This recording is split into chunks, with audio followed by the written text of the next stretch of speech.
Good morning, everyone. So, here, as you all know, that we have gathered for a certificate program on spoken English, myself, Rinkia Rajwani, will be taking today's lesson 5. Let's see what we are going to see and study in today's lesson. Today's lesson is all about vocabulary and pronunciation. Our lesson is divided in 3 parts. Spoken tutorial, the very first part.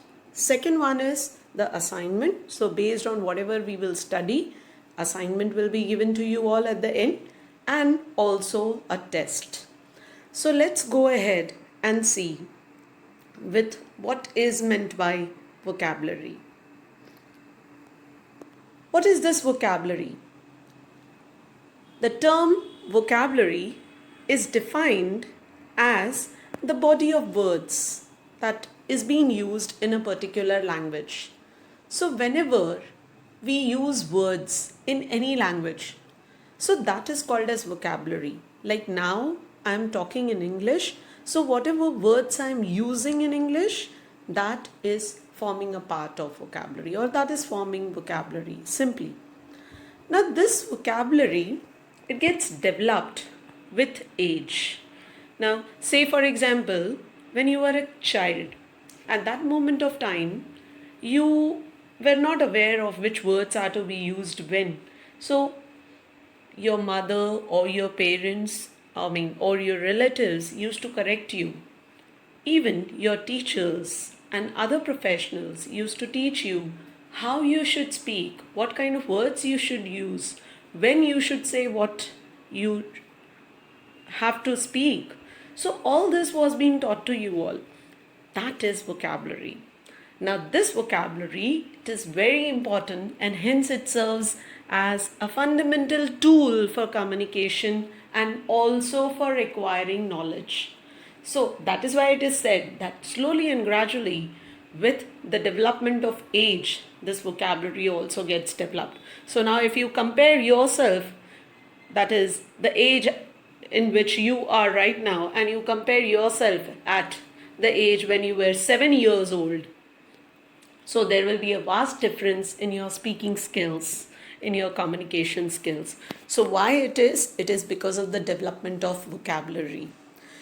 It consists of words we understand when we hear, we read, or we write or speak. So vocabulary gets developed with these 4 modes: reading, writing, listening, speaking. We build vocabulary by picking up the words that we hear. So we often say that my teacher used to say in this way. So that is, we develop our vocabulary with the help of the instructions which are being given by our teachers or other professionals. The more words we know, the more we are able to understand, hear, read, write, and speak. So this is what is vocabulary all about. Let's see, why is this vocabulary important? Or we can say, why is this rich vocabulary important? So vocabulary knowledge is considered as a heart of language. Obviously you would have understood the way in which you communicate, it reaches to the person. So if it reaches to the heart of the person, obviously you will be the favorite one. So here, if I say the speakers, the motivators, there are many speakers and motivators, but not everyone will reach to your heart to make you understand what he is saying or she is saying. But then who makes you understand what they are communicating is the one who is having a rich vocabulary. So a rich vocabulary helps us to understand what other people are saying and what we are reading. It gives us an ability to articulate clearly what we mean. So if I have a good vocabulary, I'll be able to communicate in a proper way, and that communication will be understood by others in a proper way. So that is what is the effect of rich vocabulary. A vocabulary knowledge boosts our ability to grasp ideas and think more logically. So with the help of vocabulary, we are able to grasp the ideas. Whenever we listen, We try to understand, we try to evaluate, we try to grasp other people's ideas, and based on that, we think more logically. Having a rich vocabulary helps us communicate in more engaging way. We often say that so and so person is very good in communication. The way in which he speaks, others become happy. If anyone is having any problem, he releases his problem immediately after meeting this fellow. Why this happens? Because he is having a rich vocabulary wherein he communicates in a more engaging way. And because of this, he is able to create or make his mark on other people's mind. That is, he makes a good impression on other people's mind. Not every speaker is going to do that, but some do that. Now, which kind of words are to be learned in vocabulary? Now, there are basically, if we see, at the end at the end of this slide, you will be able to see that there are basically 3 types of vocabulary. The basic one, high frequency and subject related vocabulary.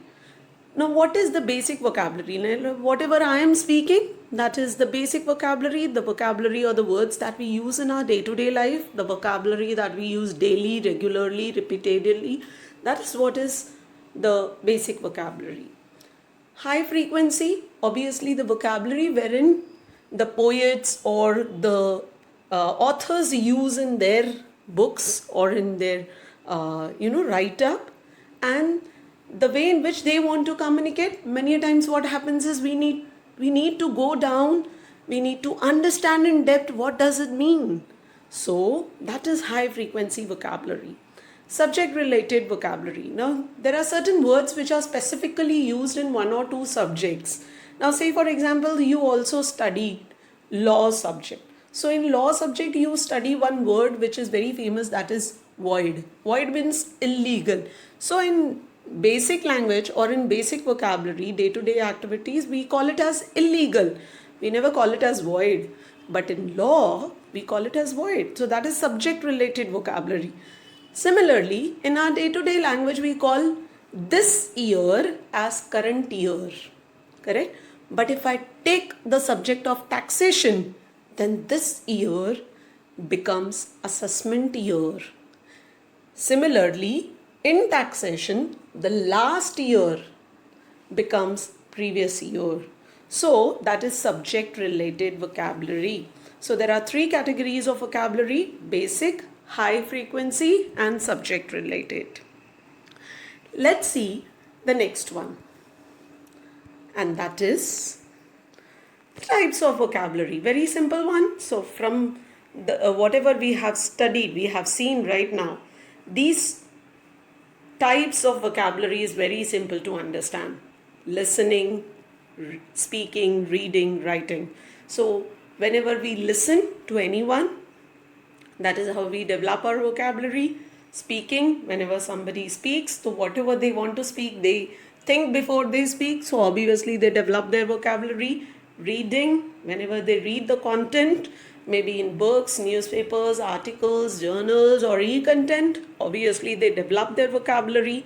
And writing, so whenever, just like you students, you write your paper. So while writing your exam, you think what is to be written, what kind of words are to be used. So because it will be read by your teachers, correct? So here, whatever words you're using there, you're thinking, that is also one way of vocabulary. So there are basically 4 types of vocabulary, as we can see: listening, speaking, reading and writing. Now, if I want to classify this vocabulary in some other heads, I can classify it into 2 classifications. The very first one is expressive and receptive mode. What is this expressive and receptive vocabulary? The word expressive indicates expression. So whenever you are in a position to express something, that becomes your expressive vocabulary. So out of these 4, that is listening, speaking, reading and writing, where you can express your feelings, where you can express your thoughts. So you can express your thoughts whenever you are speaking, or whenever you're writing. So whenever you write your exam or whenever you write a poem or poetry, you express your thoughts. So expressive vocabulary is speaking and writing. Similarly, receptive means to receive. So receptive vocabulary will become listening and reading. And there is another way of classification, that is oral and written vocabulary. So oral means whenever we are talking, the use of words while talking, and written means written communication, as you know. So oral can be the listening one and the speaking one, and written can be the reading and writing one. So this is being reflected in this particular diagram. So as you can see, there are 4 categories or classifications in which the vocabulary is being classified. Oral means listening and speaking. Then written, reading and writing. Receptive, wherein you are receiving the thoughts or the views of other people, that is listening and reading. And expressive is speaking and writing, wherein you are expressing your own self. So here, let's go ahead with the next one. The next topic is, what are the effective ways to build vocabulary? How we can build this vocabulary? As I said, the vocabulary gets built with age. How it gets built? What are the effective ways? So learning foreign words, obviously there are many foreign languages, as you know, Spanish, Japanese. So learning foreign words also helps you to increase your vocabulary. That is one thing.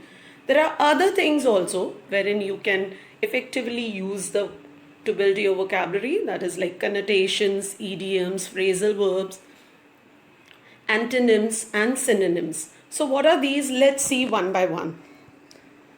Now, what is meaning of synonym and antonyms?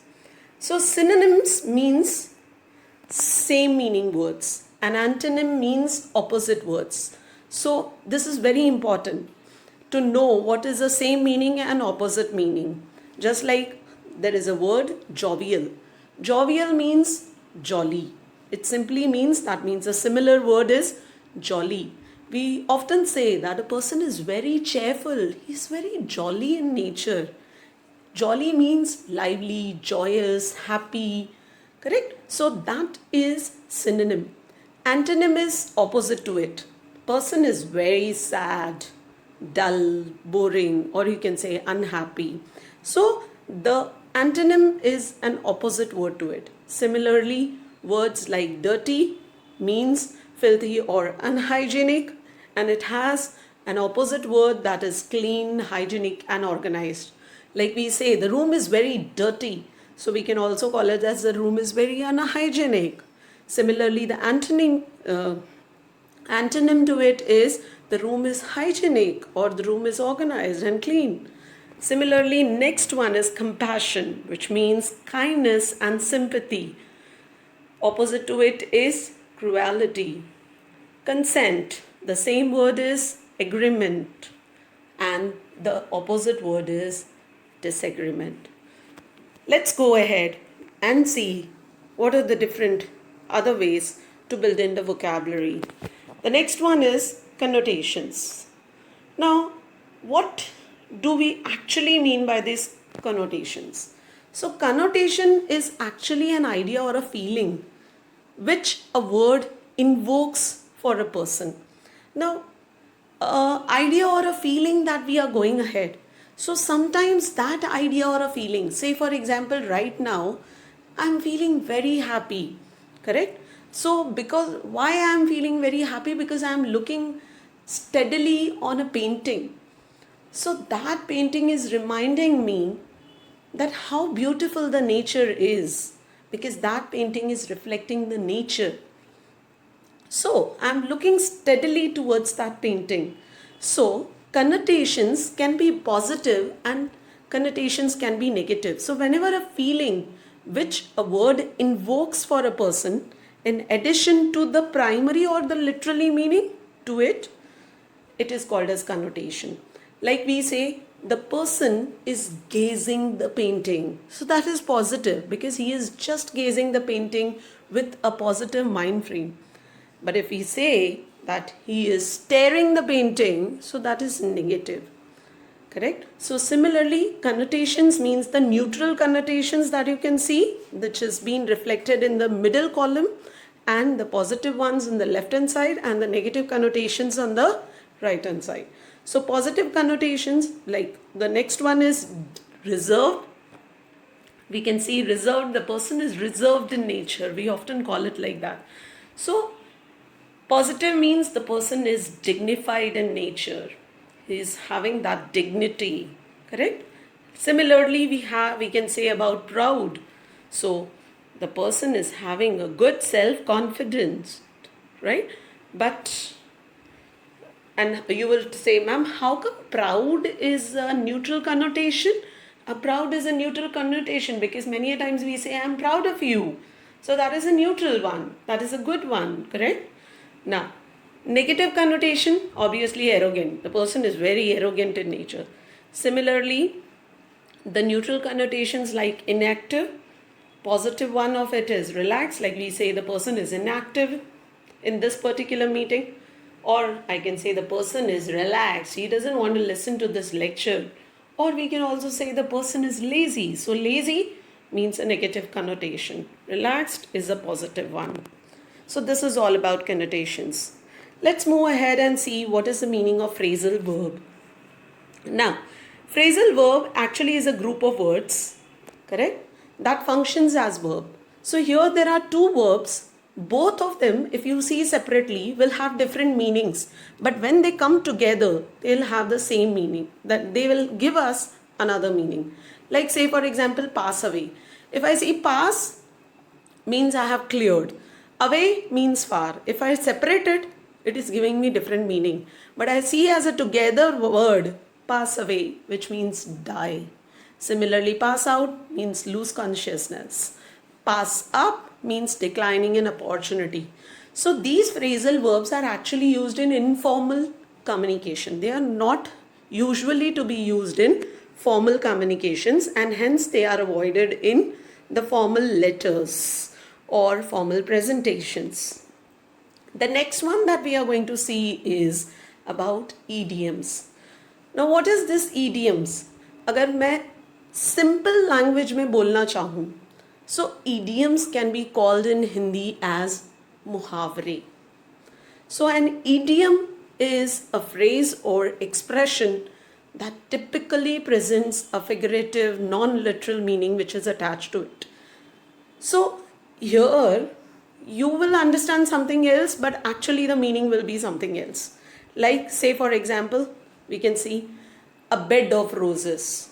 What is bed of roses? It doesn't mean there is a bed wherein the roses are being placed. No, it means a comfortable life with all the luxuries. The person has a comfortable life.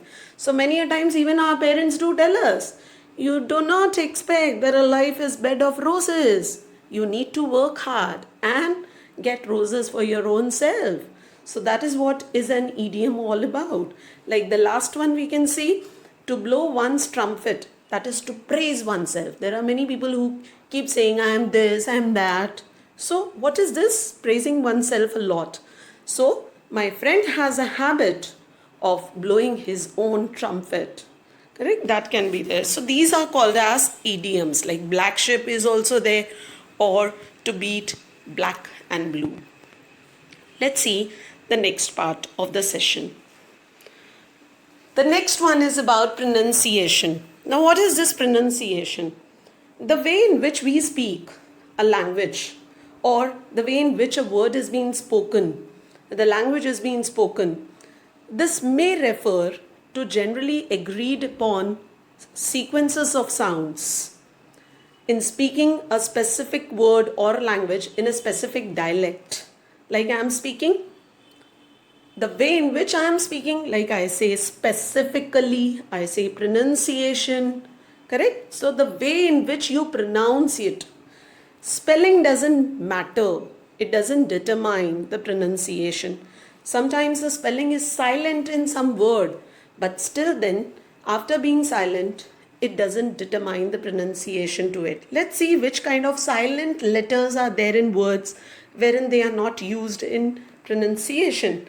Like here we can see some silent letters.